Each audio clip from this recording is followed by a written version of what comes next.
So guys, it's official! September 1 na! Merry Christmas!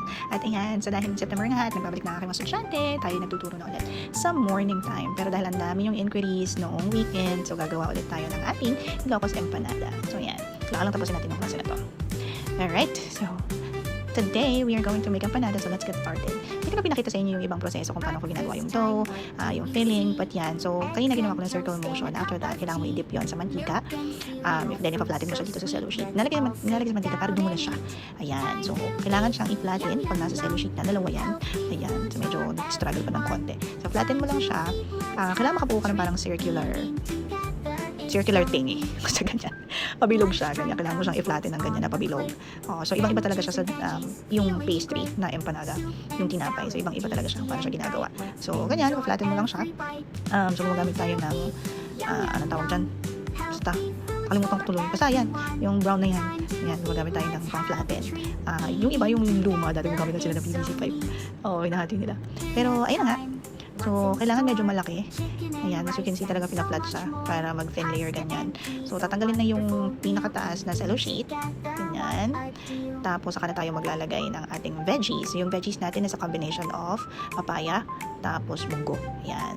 So, ginigisa muna natin yan. Hindi yan raw. Ginigisa natin yung mga yan. Bago natin ilagay sa ating empanada. So, yan. Gumagawa lang tayo ng parang, ayan, meron siyang sa gitna, space sa gitna. Kasi dyan natin ilalagay yung egg. So, sa special, meron siyang veggies, meron siyang meat, at meron din siyang egg. Ayan. So, magkakrak lang tayo ng egg. Naayos natin. Kailangan natin ganyan, parang gawin siyang may space sa gitna. At just, to make sure na hindi lalabas yung itlog. Kasi pag lumabas yung egg, naku, sobrang disaster yan. So, ayan, nilalagay na natin ng meat. Tapos, may egg po sa pinakagitna. Ayan. Ayan lang siya, ganyan lang siya. Tapos, pinapatungan ko lang ulit siya ng veggies, let's say, ibabaw. Ayan. So, overload po ito, ha. Malaki po itong empanada na ito. Ganyan po talaga. Ganyan siya. Ayan. So, medyo struggle pa ng konti. Kasi medyo napanipisan ko na yun sa mga gilid-gilid. So, nag-struggle. Pero, hindi yan. Okay lang yan. May mga challenges talaga sa buhay natin. Yan, dadating talaga tayo dyan. Pero kailangan natin gawa ng paraan ng mga bagay-bagay para hindi siya sumabog. Ayan. So, buo pa rin siya. Walang bakas ng paghihirap. Ayan. So, pinaplatin lang natin yung gilid. Ganyan lang siya gawin. Tapos, ready na siya para ilagay sa ating kawali. Ayan. So, may nauna. Ayan. So, after a few minutes, luto na ang ating Ilocos Empanada. Ayan. So, malaki po talaga yan. Nasa 8 inches po yan. Ang sukat ng isang empanada. So, ayan. Actually, napaka-crunchy po na ito. Lalong-lalo na kapag bagong luto. Ayan. Nag-struggle pa nga ako kasi napaka-init. Hirap hawakan. Init-init niya. Tapos, ang hirap pang iano. Kasi nga, malutong.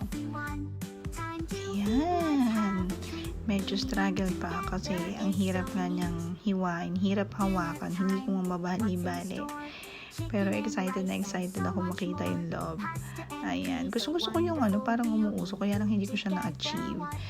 Pero okay lang yan. Ang goal ko, mahati ko siya.